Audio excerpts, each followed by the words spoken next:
క్యుములో Nimbus మేఘాల వల్ల రాష్ట్రంలో ఇవాళ రేపు వర్షాలు కురిసే అవకాశం ఉందని హైదరాబాద్ వాతావరణ కేంద్రం వెల్లడించింది. మరింత సమాచారం మా ప్రతినిధి జ్యోతికిరణ్ ఫోన్ ఇన్ ద్వారా అందిస్తారు. జ్యోతికిరణ్, వానలపై మరింత సమాచారం ఏంటి?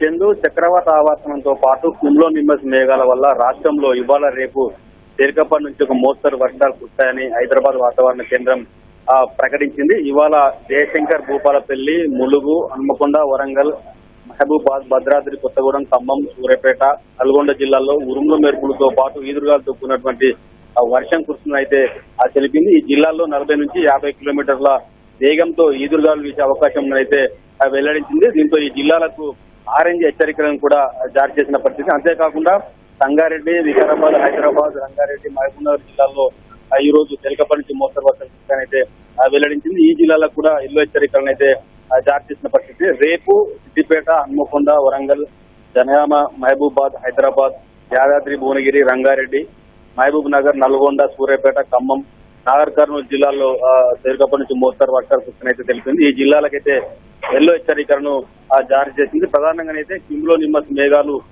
ఏర్పడడం వల్ల ఎక్కడైతే అధిక ఉష్ణోగ్రతలు నమోదవుతాయో ఆ అధిక ఉష్ణోగ్రతలు నమోదైన చోట క్యుములో నింబస్ మేఘాలు అనేటివి ఏర్పడతాయి. క్యుములో నింబస్ మేఘాలు ఏర్పడిన చోట తేలికపాటి నుంచి మోస్తరు వర్షంతో పాటు అప్పుడప్పుడు గట్టి జల్లులు కూడా పడే అవకాశం ఉందని అయితే వాతావరణ శాఖ తెలిపింది. అంతేకాకుండా ఈ వర్షాలు కురుస్తున్నప్పటికీ గరిష్ట ఉష్ణోగ్రతల తగ్గుదలలో మాత్రం ఎలాంటి మార్పు ఉండదని అయితే ఇప్పటికే రాష్ట్రంలో గరిష్ట ఉష్ణోగ్రతలు 43 డిగ్రీలకు చేరుకున్నాయి. అయితే క్రమేపీ గరిష్ట ఉష్ణోగ్రతలు పెరుగుతుంటాయి తప్పితే తగ్గుముఖం పట్టే అవకాశం లేదని అయితే వాతావరణ శాఖ చెబుతూ వస్తుంది.